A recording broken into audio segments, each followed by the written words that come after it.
Dan. Boom! Goes the dynamite. I mean, meteorite. What the heck? Boom. Yeah. What the heck? What the heck was that?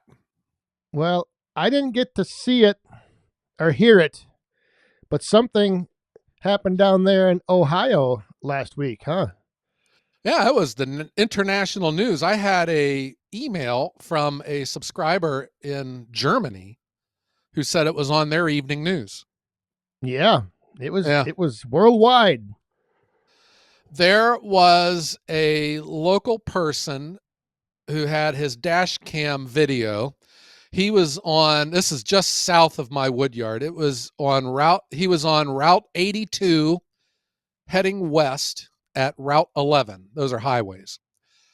And bam, right there, you seen that meteorite going all the way across the sky, just streaking. Yeah. Yeah. I heard it. That was It pretty was, cool.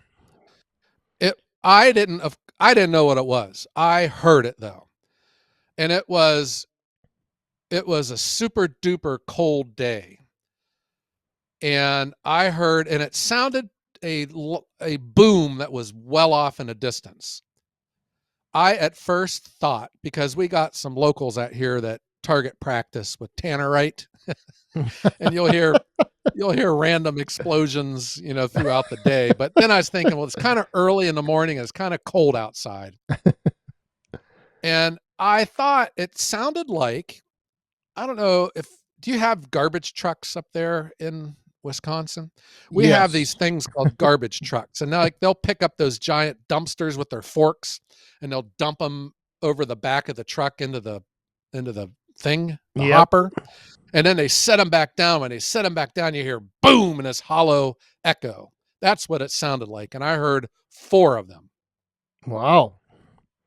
Yeah, I watched a lot of the videos of it, but the sound wasn't very, like, you couldn't make out the boom very loud on. No, on I the didn't videos. hear it on TV. Yeah. Yeah. But I definitely heard 4 successive booms. And then, so I texted my wife, who was at work, and I was just making sure everything down there was okay. And she says, yeah, but she didn't hear it. And, it was about an hour later, my nephew texted me, who lives out in Cleveland. And then I was thinking, wow, maybe it was an earthquake. So I went from tannerite to garbage truck to earthquake. And then it started coming through on social media that it was a meteorite that exploded over top of Cleveland, Dan. Right Northeast over Ohio. Yeah. Jeez. Boom. They're right there. And I also saw that some people found fragments of it as well. Yeah, there's a lot of hunters, meteorite hunters, because I guess they're worth money.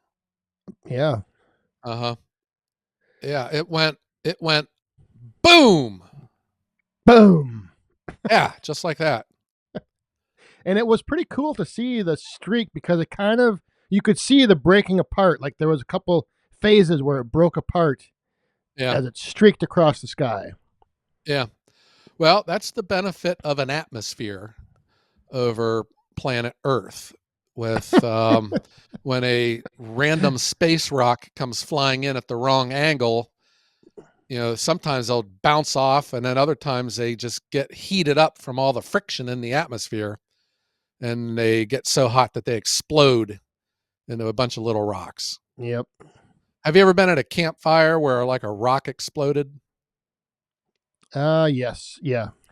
I think our friend Dale from the Firewood Hut did a video about that. He had built a fire ring with those pavers, and he was just out with a campfire one night, and just a big kaboom. Ooh. And here one of his pavers exploded. Huh. Yeah. Yeah. So pretty interesting times to have Ohio be in the world news. Yeah. The world news. I didn't think, I don't know, it just didn't seem like that big of a story, but I guess it is. And then, then when I hear from people on the other side of the planet that was on their news, so yeah, it's a big deal. Yeah, it's something you don't see every day. Evidently not. I'm glad, because it probably could be Could be bad. I mean, it was bad for the dinosaurs. Yeah, generally, generally, if you see a flaming ball streaking across the sky, it's it's not something you want to see.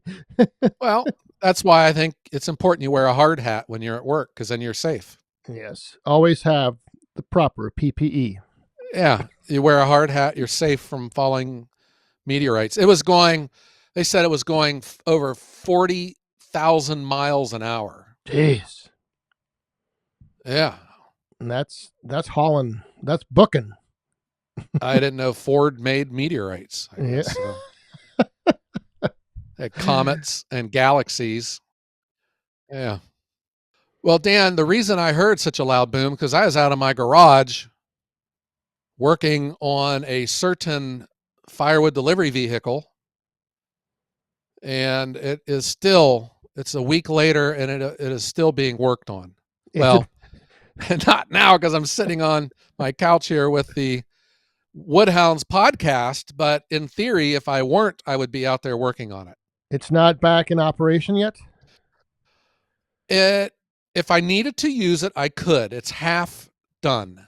I am a very I'm a very bad man. I I did something very, very bad, and I'm feeling the consequences of it right now. Oh boy, Yeah. what's that?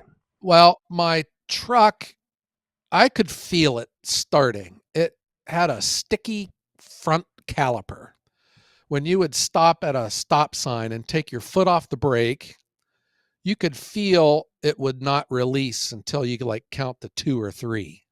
And then you'd feel it release and the truck would start creeping forward. So I figure that it's one of two things. I have a caliper that's going bad or the brake hose going bad.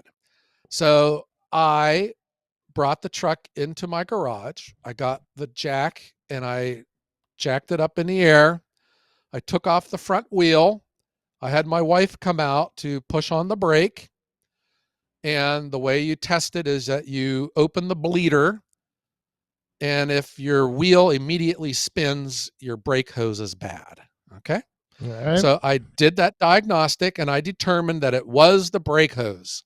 And I Oh, said, okay, this is an easy fix, but I'll fix this in a couple days because I couldn't fix it on this day. So when I was getting ready to put the wheel back on, this is what I did that was really bad. I had the audacity to look at the spring sitting on the strut of my truck to find out that it is broken in half. bad idea. Should have never looked there. Had I not looked, my truck would be on the road and I'd be doing fine.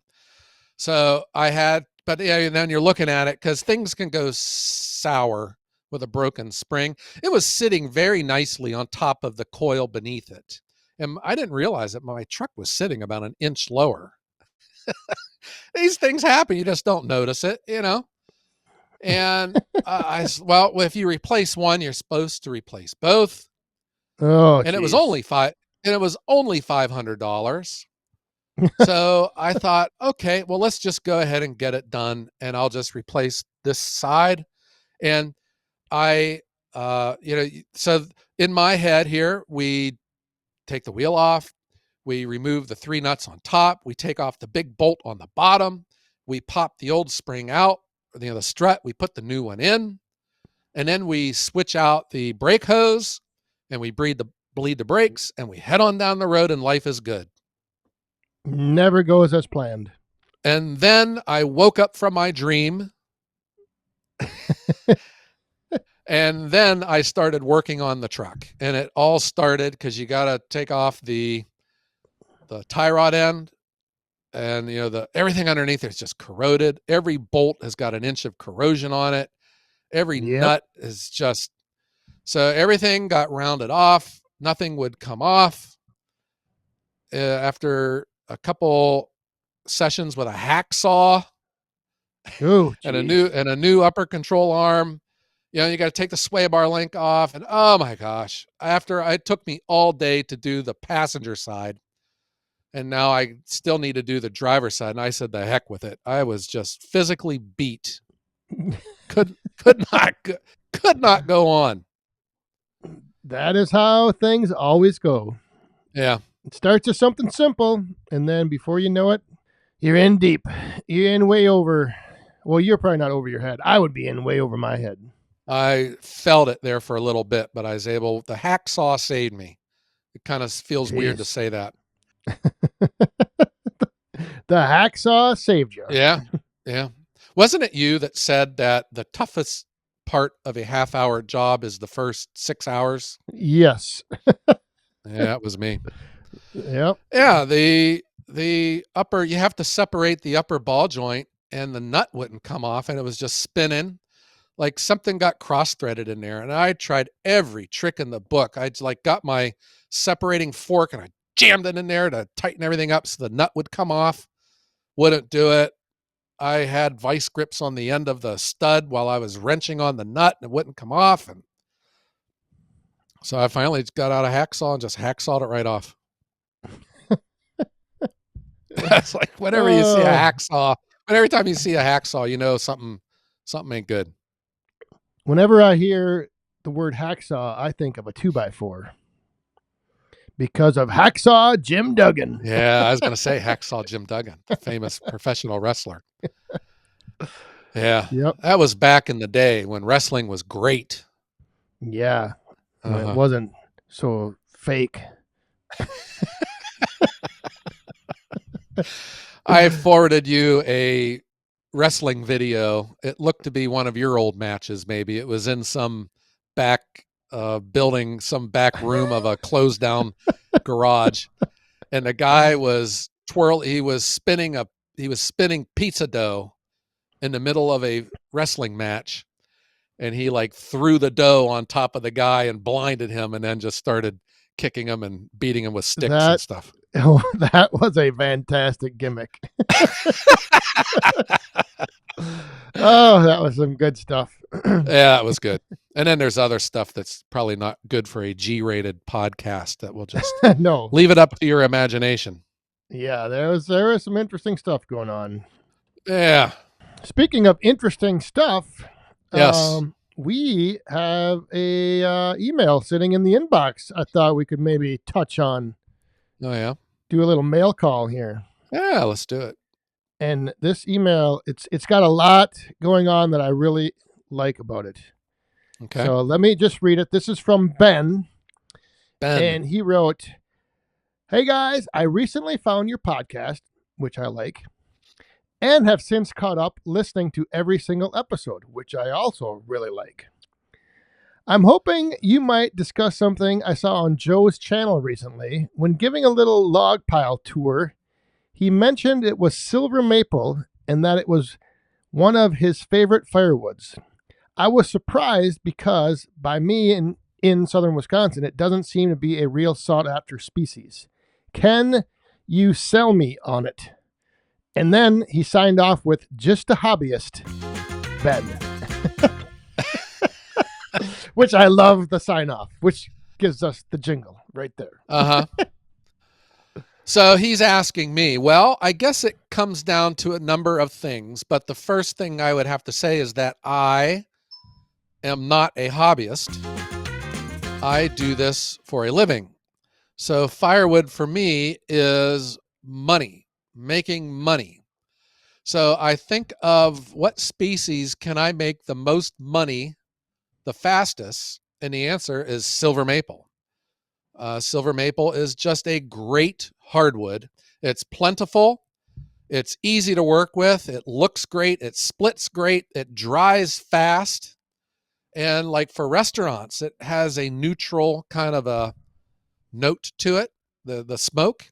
Because like I've learned, it just seems kind of weird when you think of all the great smelling firewoods out there. You think of hickory and cherry and stuff. But for some restaurants, they don't want that. They Ah, don't want a strong or dynamic type of a smell or a flavor. They want something more neutral. And I learned that right at the get-go from my first restaurant customer was, they zeroed in on maple. They love it. And I love it too. I also love it. I love maple for the exact same reasons you just laid out. It's usually very easy to get. There's usually a lot of it. It splits super easy. It dries Yeah. super fast. It burns great, great flames from it. Yeah. It's awesome. It yeah, it is, especially out here in the farmland. So like these timber companies, loggers will get a clear cut job. And a lot of these trees out here are silver maple. And they, like the field was like cut down 100 years ago, and then these little helicopters fall, and then all these silver maples pop up everywhere, and they grow a mile high and just straight as a telephone pole because they like grown into this gigantic stand of trees. And then Yep. these loggers come in, they cut them all down, and gosh, these things are just awesome.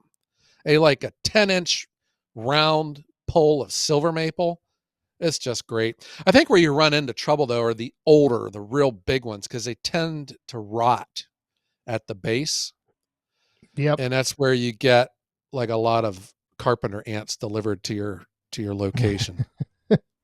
Yeah, I'm not sure it's so sought after as like a hardwood for milling purposes. I don't know, maybe I'm wrong there, but in for my location, maple, it's a lot of like city trees. Like it grows in people's backyards.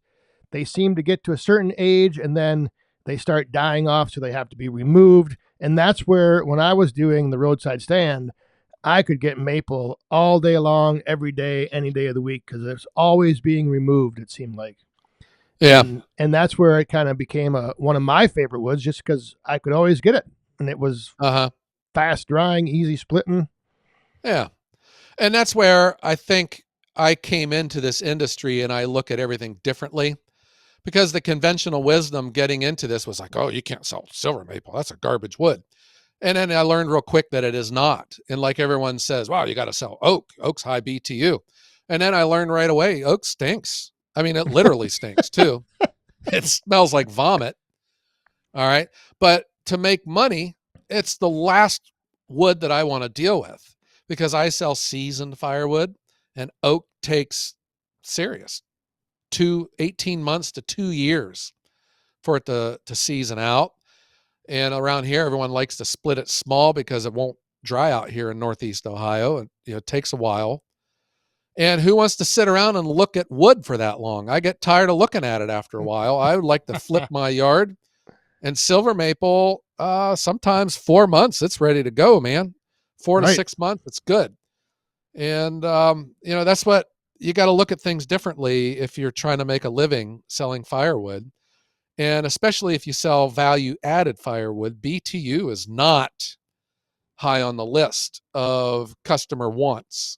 They could care less about the heat that comes off of it, as much as they want the experience, the ambience Yes. of a weekend fire. So everything that I've done gravitates towards that type of customer. Small quantity delivery, quarter cords. No one else will deliver a quarter cord of firewood around here. They want it nice and neat, no mud, no mushrooms, no carpenter ants from the base of a old maple tree. And they want it to burn. And I'm the guy to bring it to them. And that's where I've learned silver maple's the way to go. I think another reason it probably gets a bad rap is I've noticed with a lot of the bigger trees that come from tree service companies, they're kind of twisted and they get real, like kind of, they can get pretty knotty.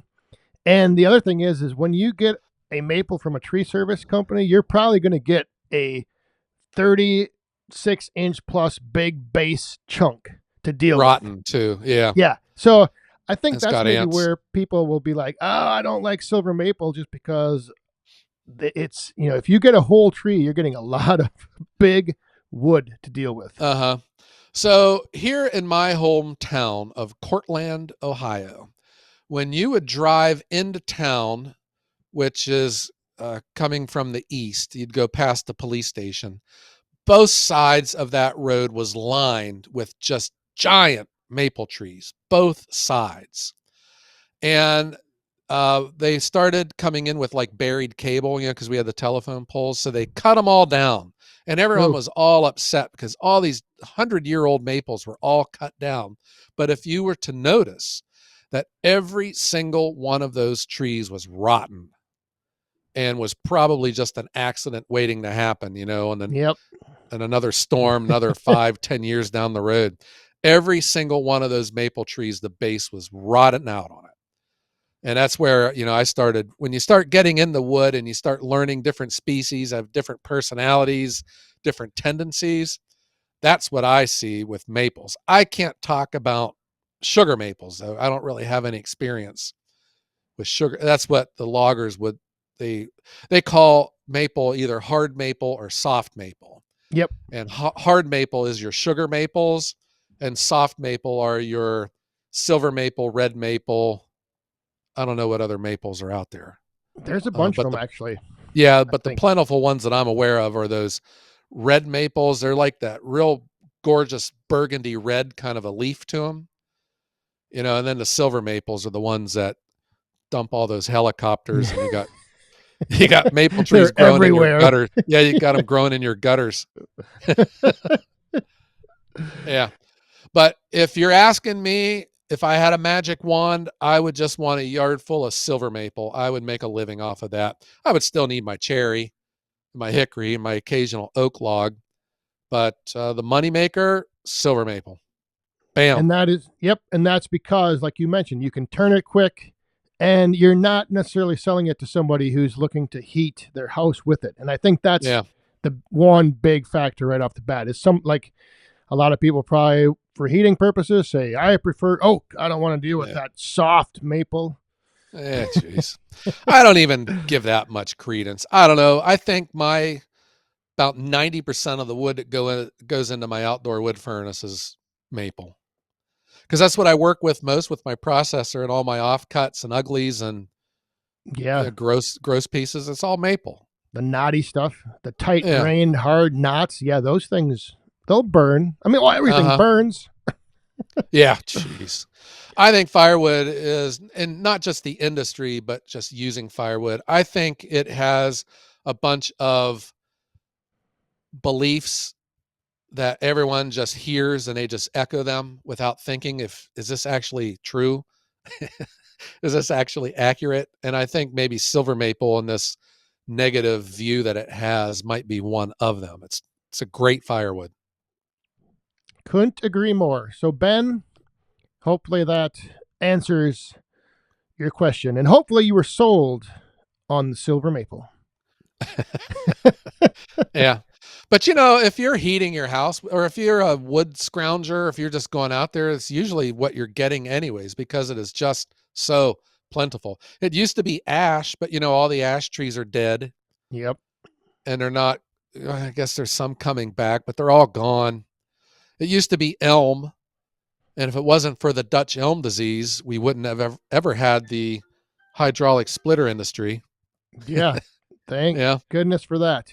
Yeah. And you just worry about, what new disease is out there that maybe, wiping out all the oaks. Oh, that would be terrible. Wiping out all the maples. Whew. Oh, yeah. There you go, Ben. Ben. Go get yourself some silver maple. Yeah. Thank you for that email, Ben. And Dan, if anyone else out there in the Woodhounds podcast land would like to send us an email, how could they do it? You can email thewoodhounds@gmail.com. Yeah. Could a professional firewood delivery service or producer send us an email? Absolutely. Could a hobbyist send us an email? One just did. So yes, indeed, they can. All right. Way to go. All right. Well, Dan, what do you think? It is a frigid day outside, but it's sunshiny, but the ground is frozen. I'd kind of like to get out there and get some work done. I think you need to go work on that truck. Well, I could. I would be under a roof and be free from a falling rock from the sky. I think it's time to say it. Say the words. Say the words of Strike Up the Band. Strike up the band. There we go. All right. Thanks, everyone, for tuning in to the Woodhounds, the #1 firewood podcast in the world. Yeah. And if we could ask our good friend Ben and everyone else to consider giving us a 5-star review on your streaming service of choice. We would really appreciate it. Yeah, I hope so, Ben, because we don't give out email reads for 4-star reviews. Yeah. We don't do this for free. Yeah. All right, so Dan, let's tell everyone out there to sell silver maple and to burn silver maple. And while you're doing that, you can have a great day.